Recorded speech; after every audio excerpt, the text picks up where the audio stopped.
बिस्मिल्लाहिर्रहमानिर्रहीम। शुरू करता हूँ अल्लाह के नाम से जो बड़ा मेहरबान निहायत रहम करने वाला है। दोस्तों, आज है हमारे प्यारे नबी हजरत मोहम्मद सल्लल्लाहु अलैहि वसल्लम की जिंदगी के बारे में वीडियो का पार्ट 18। जिन्होंने पहले पार्ट नहीं देखे हमारे चैनल पर जाकर वो भी देख सकते हैं। लेकिन दोस्तों, उससे पहले जो लोग चैनल पर न्यू है, वीडियो को लाइक करके चैनल को सब्सक्राइब जरूर करें। तो चलिए बताते हैं। दोस्तों, अब शुरू होता है ग़ज़वा बनी मुस्तलक का वाक़या। इसे ग़ज़वा मरीसिया भी कहते हैं और इसकी वजह ये थी कि हारिस बिन अबी ज़रार बनी मुस्तलक के रईस और सरदार के दिल में भी मुसलमानों की मुखालफत पैदा हो गई और इस वजह से उसने उन पर हमला करने का इरादा किया और उस इरादे को पूरा करने के लिए कितने ही कबीलों को अपने साथ मिलाकर एक भारी फौज जमा कर ली। जब ये खबर आप सल्लल्लाहु अलैहि वसल्लम को मिली तो आप सल्लल्लाहु अलैहि वसल्लम ने सिर्फ बुरैदा बिन खुसैब असलमी रज़ियल्लाहु अन्हु को हाल के लिए भेजा। वो खुद हारिस बिन अबी ज़रार से जाकर मिले और उसके इरादों की कैफियत दरियाफ्त करके वापस हाजिर हुए और सारी हकीकत आप सल्लल्लाहु अलैहि वसल्लम की खिदमत में अर्ज कर दी। चूँकि हमले के लिए बहुत सी कौमें जमा हो चुकी थीं, इसलिए आप सल्लल्लाहु अलैहि वसल्लम ने अपनी जमीयत के साथ, जिसमें बहुत से मुनाफिक भी शामिल थे, मरीसी नामी कुएं पर जाकर मालूम किया। जब आप सल्लल्लाहु अलैहि वसल्लम के तशरीफ लाने की खबर हारिस और उसकी फौज को मिली तो बनी मुस्तलक के सिवा और तमाम कबीले डर कर अपने अपने घरों को चले गए। सिर्फ हारिस और उसकी कौम बाकी रह गई। इसलिए वो अपनी ही कौम को लेकर मुकाबले के लिए आया और लड़ाई की शुरुआत की। थोड़ी ही देर के बाद मुखालफों को शिकस्त हुई। मुसलमानों की तरफ से एक आदमी शहीद हुआ, मगर हारिस की तरफ से 10 आदमी मारे गए और बाकी सब के सब गिरफ्तार कर लिए गए। लड़ाई के बाद गनीमत का माल तकसीम किया गया। उस वक्त उस कौम में से एक शख्स ने आकर इस्लाम कबूल कर लिया और हारिस की बेटी जवेरिया रज़ियल्लाहु अन्हा ने आप सल्लल्लाहु अलैहि वसल्लम की खिदमत में हाजिर होकर पहले तो अपना इस्लाम जाहिर किया और फिर कहा, मैं साबित बिन कैस रज़ियल्लाहु अन्हु के हिस्से में आई। वो मुझे रुपया लेकर छोड़ना चाहते हैं, मगर मेरे पास फूटी कोड़ी भी नहीं। आप सल्लल्लाहु अलैहि वसल्लम मेरी दस्तगीरी फरमाएं और मुझे इस मुसीबत से छुड़ाएं। आप सल्लल्लाहु अलैहि वसल्लम ने फरमाया, तेरे साथ उससे भी बेहतर सलूक करूंगा। उन्होंने पूछा, वो क्या? आप सल्लल्लाहु अलैहि वसल्लम ने फरमाया, मैं तुझे आजाद करा के अपने निकाह में ले लूंगा। ये सुनकर वो बहुत खुश हुई। आप सल्लल्लाहु अलैहि वसल्लम ने उसी वक्त साबित बिन कैस रज़ियल्लाहु अन्हु को रुपया देकर उनसे निकाह कर लिया। जब मुसलमानों को यह हाल मालूम हुआ तो उन्होंने सारे कैदियों को बिला मुआवजा छोड़ दिया और कहा कि अब ये कौम हमारे रसूल अकरम सल्लल्लाहु अलैहि वसल्लम की रिश्तेदार हो गई, इसलिए मुनासिब नहीं कि उसे गुलामी की जिल्लत में रखा जाए और आजाद न किया जाए। इसी वजह से ये निकाह बहुत बरकत वाला समझा जाता है। दोस्तों, इस गज़वे में कुएं से पानी निकालने पर दो मुसलमानों की, एक मुहाजिर रज़ियल्लाहु अन्हुम और दूसरा अंसार रज़ियल्लाहु अन्हुम में से आपस में तकरार हो गई। मुहाजिरीन रज़ियल्लाहु अन्हुम और अंसार रज़ियल्लाहु अन्हुम अपने अपने आदमी की हिमायत को आए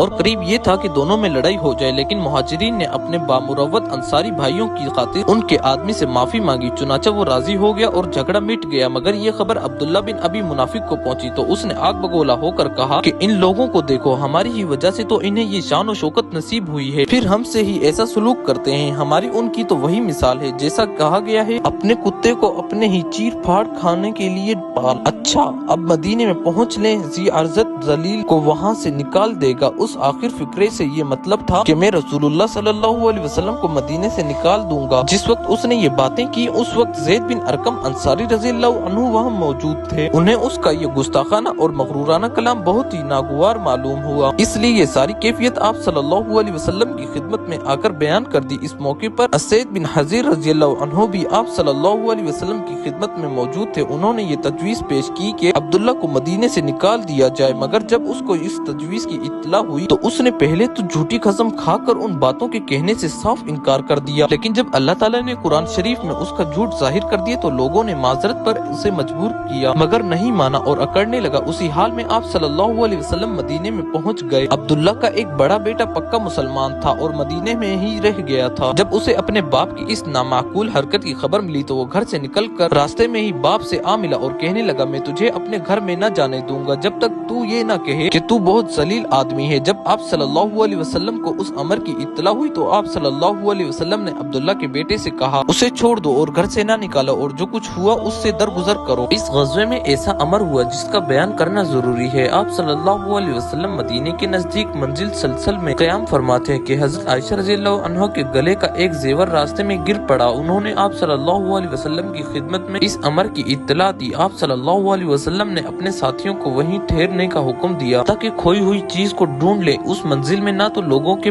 अपने ही पास पानी था और न कहीं कर्ब व जवार से मिल सकता था, मतलब न कहीं आसपास से मिल सकता था। इसलिए जब नमाज का वक्त हुआ तो लोग हैरान थे कि क्या करें। इतने में तयम्मुम की आयत नाजिल हुई। चुनाचे लोगों ने सुबह की नमाज तयम्मुम करके पढ़ी। जब वहाँ से आगे रवाना हुए हुई तो खोया हुआ जेवर भी ऊँट के नीचे पड़ा मिल गया। गोया उसका खो जाना और बावजूद तलाश के भी न मिलना इसी गर्ज से था कि उसी उम्मत मरहूमा को नमाज के अदा करने के लिए तयम्मुम जैसी आसानी की एक ताज़ा नेमत अता हो। यानी उससे पहले भी तुम्हारी बदौलत मुसलमानों को बहुत सी बरकतें हासिल हो चुकी हैं और ये तुम्हारी एक और ताज़ा बरकत है। सुभान अल्लाह। दोस्तों आज के लिए इतना ही। कल का वाक़या बहुत खास होने वाला है क्योंकि कल हम आपको हजरत अम्मी आयशा रज़ियल्लाहु ताला अन्हा पर लगाए इल्जाम के बारे में वाक़या बयान करेंगे और इस वीडियो से अगला पार्ट यानी पार्ट 19 इंशाल्लाह हम कल अपलोड कर देंगे। तब तक के लिए अल्लाह हाफिज।